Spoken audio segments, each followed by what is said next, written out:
पाहण्यासाठी सोलापूर व्हायरलला सबस्क्राईब करा व नोटिफिकेशनसाठी बेल आयकॉन प्रेस करा. Varad Vinayak multi speciality hospital. आपल्या गंभीर असलेल्या रुग्णांसाठी ICUचा खर्च झेपत नाही का? काळजी करू नका. Varad Vinayak multi speciality hospital देत आहे अल्प दरात परिपूर्ण ICU सेवा. तुमच्या मदतीसाठी रिसेप्शन, SBI हेल्थ इन्शुरन्स आणि स्टार हेल्थ इन्शुरन्स सह सर्व प्रकारच्या कॅशलेस सुविधा उपलब्ध.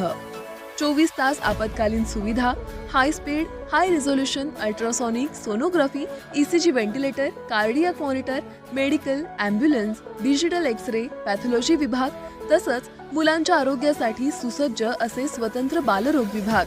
NIC स्वतंत्र अशी सुविधा.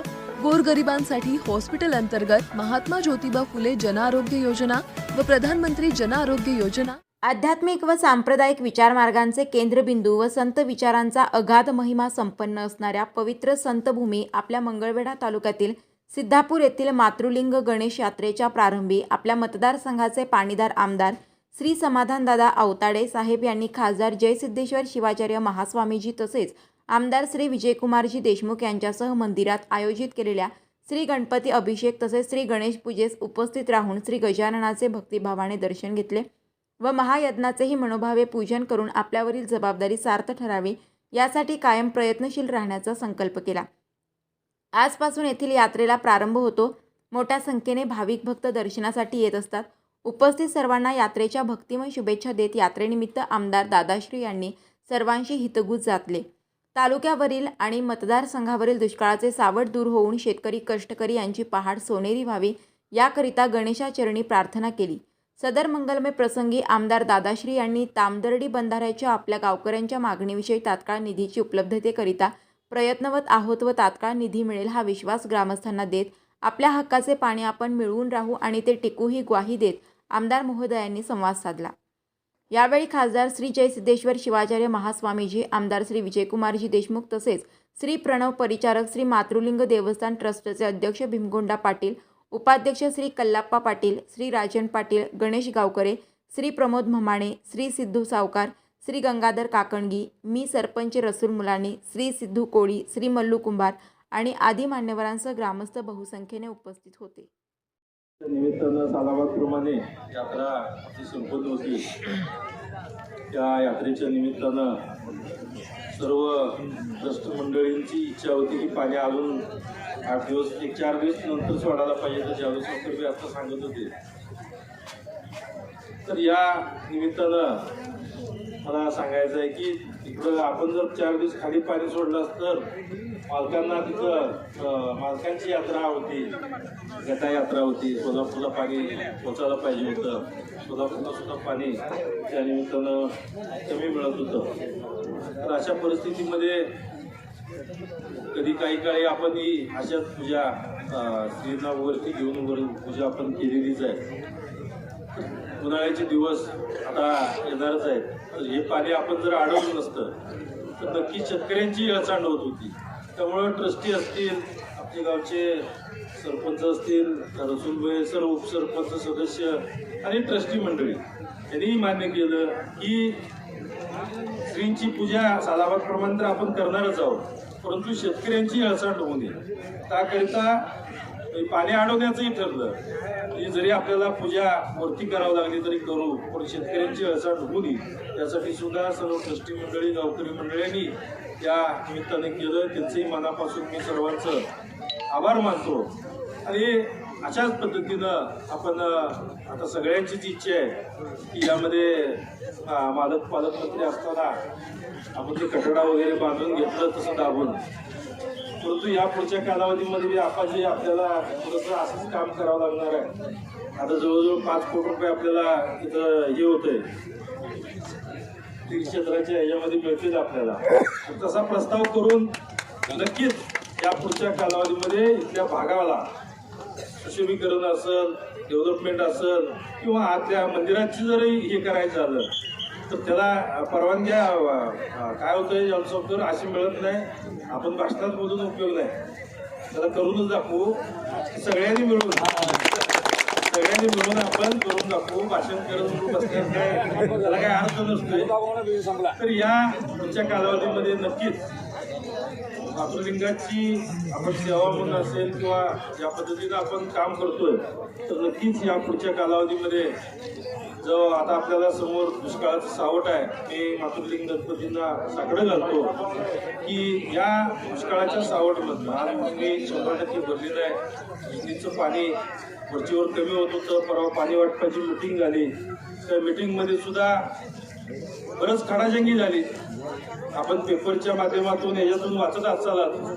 कारण ज्या वेळेला 67% धरण भरलं, 100% धरणामध्ये कॅनलला 5 पाळ्या मिळाल्या. बऱ्याच वेळेला आपल्याला मला वाटतं 6-7 वेळा नदीला पाणी मिळालं.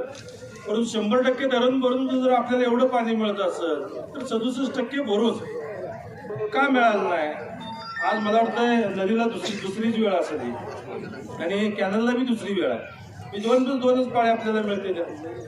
67% भरून जर आपल्याला अशी अडचण होत असेल तर नक्कीच पाणी कुठंतरी वर मुरतंय. हे सुद्धा त्या ठिकाणी कालवा सल्लागार समितीला दाखवून दिलं आणि दाखवून दिल्यानंतर त्यांच्याही लक्षात आलं.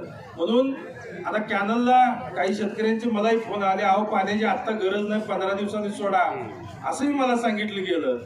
परंतु 15 दिवसांनी सोडायचं म्हणलं तर उजनीच्या धरणात पाणीच राहतं आणि पाणीच येणार नाही.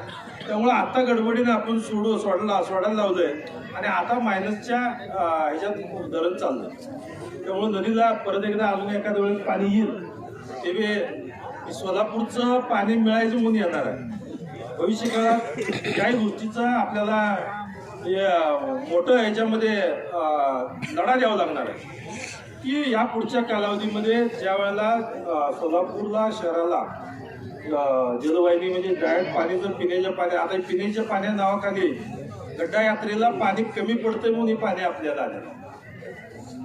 परंतु भविष्य काळामध्ये जर अशीच परिस्थिती राहिली तर पाणी वरचं आता काही चोर बीर म्हणत नाही मी वर, पण आतापर्यंत आपल्याला सगळं पाणी असंच गेलेलं आहे की पळवापळवीचं पाणी कुठंतरी थांबलं पाहिजे. मी बरोबर काल अधिकाऱ्यांच्या आणि आपले पालकमंत्री चंद्रकांत दादांच्या बरोबर निदर्शनाचं आणून दिलं. त्याच्यावर पालकमंत्र्यांनी सकारात्मकतेने ही केलं आणि कलेक्टर साहेबांची त्याच्यावर अध्यक्षतेखाली त्याची चौकशी लावली आहे की 67% पाणी गेलं कुठं, त्याचा वाटा कोणी घेतला. कारण आपल्याला जर पाणी मिळालं नाही,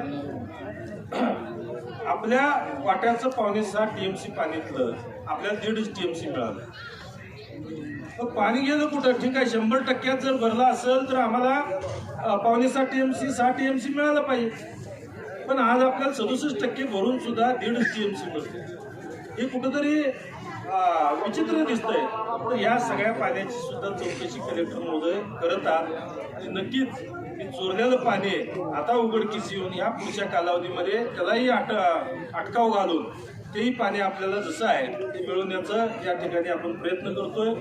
शिवाय या पुढच्या कालावधीमध्ये आपल्यालाही सुद्धा मोठ्या प्रमाणात लढा उभा करून आपलं पाणी जी नदी आपली 12 माही वाहत होती, 12 माहीची परत उजनी झाल्यानंतर 8 माही झाली, 8 माहीचं 4 माही झालं, 4 माहीला सुद्धा आपल्याला भांडावं लागायला लागलं. तर अशी परिस्थिती झाली तर नदीकाठच्या शेतकऱ्यांनी करायचं काय? तर अशा वेळेला सुद्धा त्या सगळ्या गोष्टींचा विचार करून त्या ठिकाणी आपण बघतोय.